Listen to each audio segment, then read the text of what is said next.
Hi, I'm just giving this video review with regards to a lawyer, Ron Fromstein, that I had used in the past to purchase my second house. And I just wanted to tell you my story, and in case he's been recommended to you and you happen to be Google searching him and you've come across my video. I'll start by saying I use Ron Fromstein, who's located at 15 Harwood Avenue in Ajax, Ontario. And I spoke to him on the phone prior to sending him all of my paperwork with regards to the purchase of my house, and he seemed like a nice guy, you know, very talkative, polite, well-mannered, etc.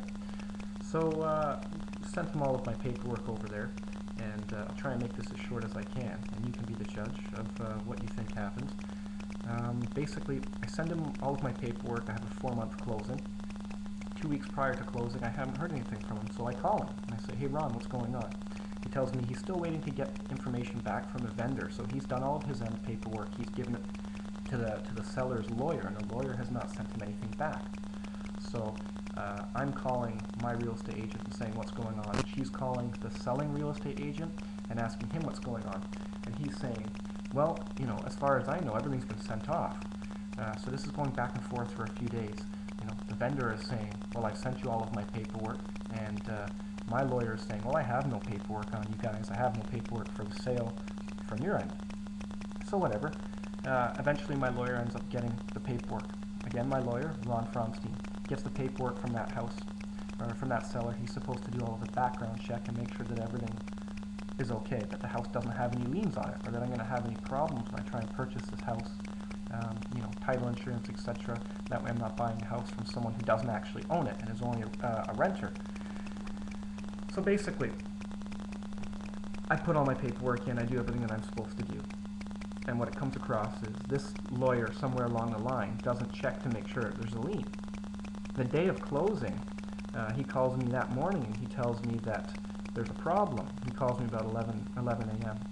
and he tells me another lien has shown up somewhere on this house when he went to check it with the file clerk at the city, whatever it is that they call it. He's gone and he's checked it, and there's a $10,000 lien on this house.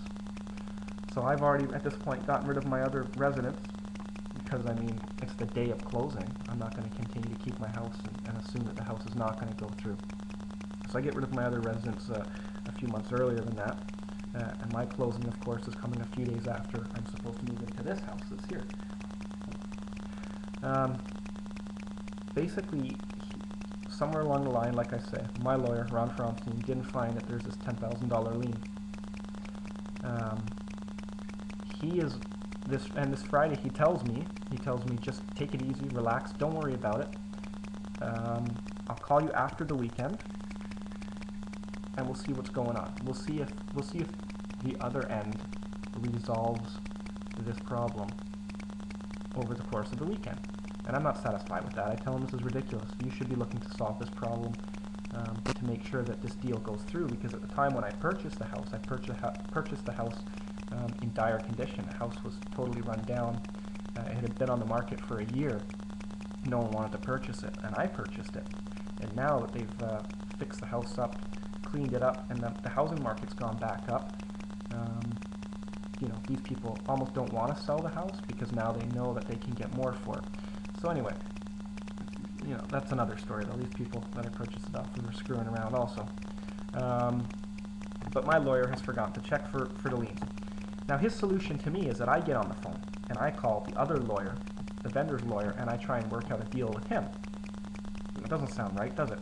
So I have to get on the phone and I call the other vendor's lawyer, and he comes up with this plan that to pay off the $10,000, that my real estate agent won't get commission, and the seller's real estate agent won't get commission either. And they'll put their money together, and we'll put that aside, and I'll come up with the rest of the money. This is all on the day of closing at noon, when I'm supposed to be in there for, you know, 3 or 4 or 5 o'clock in my new house. So I'll come up with the rest of the money. And if we do that, and we can pay off the lien, then okay, everything's good, the house goes through. And if we don't do that, and if it doesn't pay off the lien, then the house deal falls through. I lose this house. I have nowhere else to go with my life. Right? Sounds like a great deal for me. A way to put me on the spot. Thanks, Ron. Thanks to my lawyer. Where is my lawyer during all of this? Well, he's on his way up to his cottage. Yeah, he's packed up his shit, and he's got in his car, and every time I call him, he's in his car on his way to his cottage. And that's why he's telling me, don't worry about it. It's a Friday. Leave it until after the weekend, and we'll see what happens. And if it goes through, it goes through. And if it doesn't go through, it doesn't go through. What does he care, right? Well, no skin off of his back whether this deal goes through or not. As long as he enjoys a nice weekend, and I don't bother him on that Friday afternoon while he's on his drive up to the cottage. Okay, whatever. My real estate agent's working things. The other real estate agent's working things. The vendor's lawyer is working things. And I have to now get in my car and drive the 60 kilometers about 2-3 p.m. over to the other lawyer's office to pay him all this cash. And my real estate agent has to go there and pay him cash. And the other real estate agent has to go there and pay him cash. And everyone's paying this guy, putting this together so that it works for me.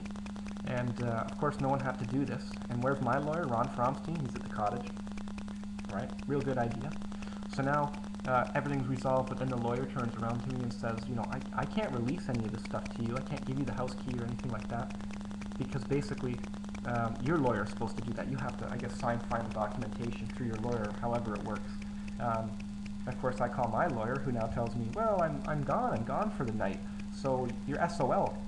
Right? I'm at my cottage. I might not get any reception from now on, which is basically his way of saying, don't call me anymore, because he doesn't fucking care.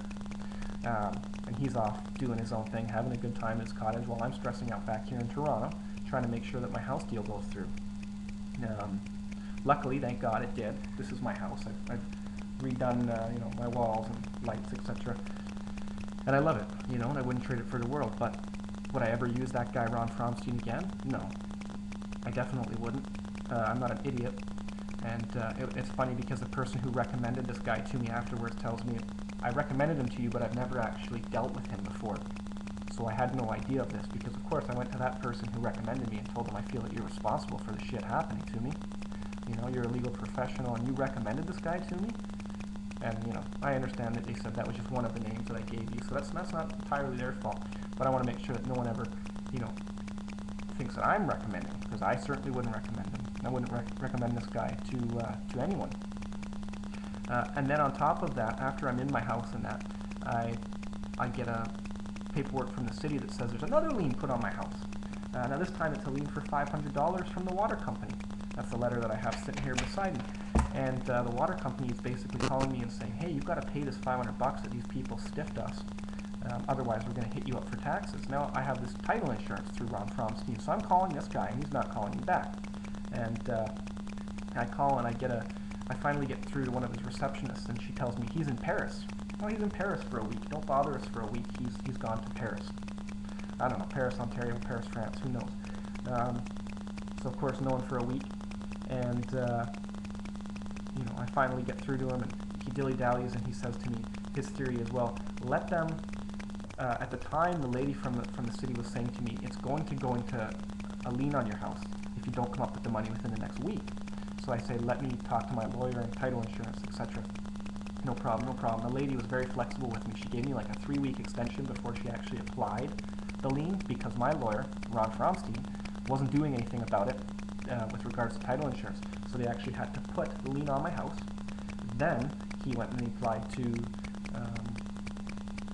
the title insurance company to get the money reimbursed, and then, only then did he send the money in. So I don't know how this guy operates. That was just it. I just kind of wanted to do this video response, not to slam anyone, not to slam Mr. Fromstein. I'm sure that he has all sorts of clients that are happy with him. But I just wanted everyone to know my story and how I felt that I was treated unfairly and very, very unprofessional. Can you only imagine if my realtor hadn't stepped in, if the other realtor hadn't stepped in, and either one of those, they didn't make any profit, they didn't make any commission off of all the time and effort that they spent dealing with this sale. The other lawyer, so that's 3 people, the other lawyer stepped in and helped me. He didn't have to help me. And where was my lawyer? He was in Huntsville. He was enjoying his cottage. He was having a great time. He was probably having a nice cold beer while I was down here having a heart attack, being told that the house that I'm supposed to be moving into is not gonna happen. And he doesn't care, and his answer is to